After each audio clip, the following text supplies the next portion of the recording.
ನಮಸ್ತೆ ಎಲ್ರಿಗೂ.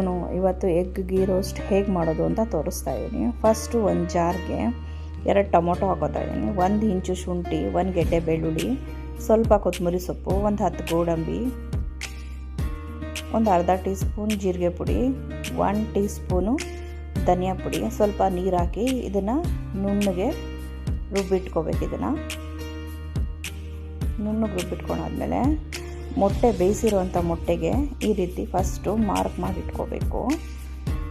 ಆಮೇಲೆ ಒಂದು ಕಡಾಯಿಗೆ 2 ಸ್ಪೂನ್ ಎಣ್ಣೆ ಹಾಕಿ ಅದಕ್ಕಾದಮೇಲೆ ಈ ಮಾರ್ಕ್ ಮಾಡಿರೋವಂಥ ಮೊಟ್ಟೆಯನ್ನು ಎಣ್ಣೆಗೆ ಹಾಕ್ಕೋಬೇಕು. ಇದಕ್ಕೆ 1 ಸ್ಪೂನು ಸಾಲ್ಟ್ ಹಾಕೋತಾ ಇದ್ದೀನಿ, ಒಂದು ಅರ್ಧ ಟೀ ಸ್ಪೂನ್ ಹಸಿಮೆಣ್ಸಿಕಾಯಿ ಪುಡಿ, ಒಂದು ಚಿಟಿಕೆ ಅರಿಶಿನ ಹಾಕಿ ಒಂದು 10 ನಿಮಿಷ ಚೆನ್ನಾಗಿ ಫ್ರೈ ಮಾಡಬೇಕು. ಇದನ್ನು ಫ್ರೈ ಮಾಡಿ ಇದನ್ನು ಪಕ್ಕಕ್ಕೆ ಎತ್ತಿಟ್ಕೋತಾ ಇದ್ದೀನಿ. ಈಗ ಇನ್ನೊಂದು ಕಡಾಯಿಗೆ ಒಂದು 2 ಸ್ಪೂನ್ ಎಣ್ಣೆ, ಒಂದು 2 ಸ್ಪೂನ್ ತುಪ್ಪ ಹಾಕೋತಾ ಇದ್ದೀನಿ. ಹಾಕ್ಕೊಂಡು ಇದಕ್ಕೆ ಸ್ಪೈಸಸ್ ಹಾಕೋತಾ ಇದ್ದೀನಿ. ಜೀರಿಗೆ, ಚಕ್ಕೆ, ಲವಂಗ, ಏಲಕ್ಕಿ ಇದಿಷ್ಟು ಸ್ಪೈಸಸ್ನ ಕಾದ್ಮೇಲೆ ಎಣ್ಣೆಗೆ ಹಾಕ್ಕೊಂಡು ಒಂದು 5 ನಿಮಿಷ ಫ್ರೈ ಮಾಡಿಕೊಂಡು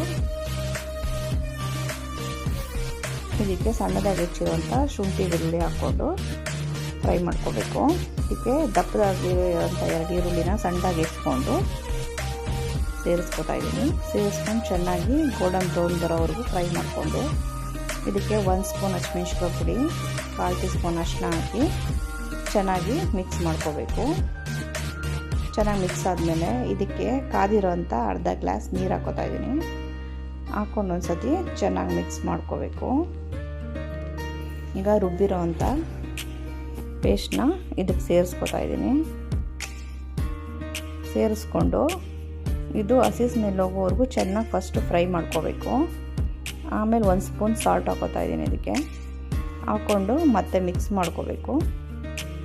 ಚೆನ್ನಾಗಿ ಮಿಕ್ಸ್ ಆದಮೇಲೆ ಇದಕ್ಕೆ ಕಾದಿರೋ ಅಂಥದ್ದು ಇನ್ನೊಂದು ಅರ್ಧ ಗ್ಲಾಸು ನೀರು ಹಾಕ್ಕೊಂಡು ಇನ್ನೊಂದು ಸತಿ ಚೆನ್ನಾಗಿ ಮಿಕ್ಸ್ ಮಾಡಿ ಒಂದು ಲಿಡ್ ಮುಚ್ಚಿ ಒಂದು 10 ನಿಮಿಷ ಚೆನ್ನಾಗಿ ಎಣ್ಣೆ ಬಿಡೋ ಥರ ಕುದಿಸ್ಕೋಬೇಕು. ಈ ಥರ ಎಣ್ಣೆ ಎಲ್ಲ ಬಿಟ್ಟ ಮೇಲೆ ಆವಾಗಲೇ ಫ್ರೈ ಮಾಡಿ ಇಟ್ಕೊಂಡಿರೋವಂಥ ಮೊಟ್ಟೆ ಎಲ್ಲ ಇದಕ್ಕೆ ಸೇರಿಸ್ಕೋಬೇಕು. ಎಲ್ಲ ಸೇರಿಸ್ಕೊಂಡಾದಮೇಲೆ ಇದಕ್ಕೆ ಒಂದು 2 ಸ್ಪೂನು ಫ್ರೆಶ್ ಕ್ರೀಮು, ಒಂದು ಅರ್ಧ ಟೀ ಸ್ಪೂನ್ ಗರಂ ಮಸಾಲ, ಒಂದು ಸ್ವಲ್ಪ ಕಸೂರಿ ಮೇಥಿ, ಒಂದು ಸ್ವಲ್ಪ ಕೊತ್ತಂಬರಿ ಸೊಪ್ಪು ಇದಿಷ್ಟು ಹಾಕಿ ಒಂದು ಸತಿ ಚೆನ್ನಾಗಿ ಮಿಕ್ಸ್ ಮಾಡಿ ಒಂದು 5 ನಿಮಿಷ ಒಂದು ಲಿಡ್ ಮುಚ್ಚಿ ಮಳ್ಳೋದಕ್ಕೆ ಬಿಡಬೇಕು. ಅಷ್ಟೇ, ಎಗ್ ಗೀ ರೋಸ್ಟ್ ರೆಡಿ ಆಯಿತು. ನಿಮ್ಮ ಮನೆಗಳು ಟ್ರೈ ಮಾಡಿ ಹೇಗೆ ಬಂತು ಅಂತ ಕಮೆಂಟ್ ಮಾಡಿ. ಇಷ್ಟ ಆದರೆ ಲೈಕ್ ಮಾಡಿ. Thank you.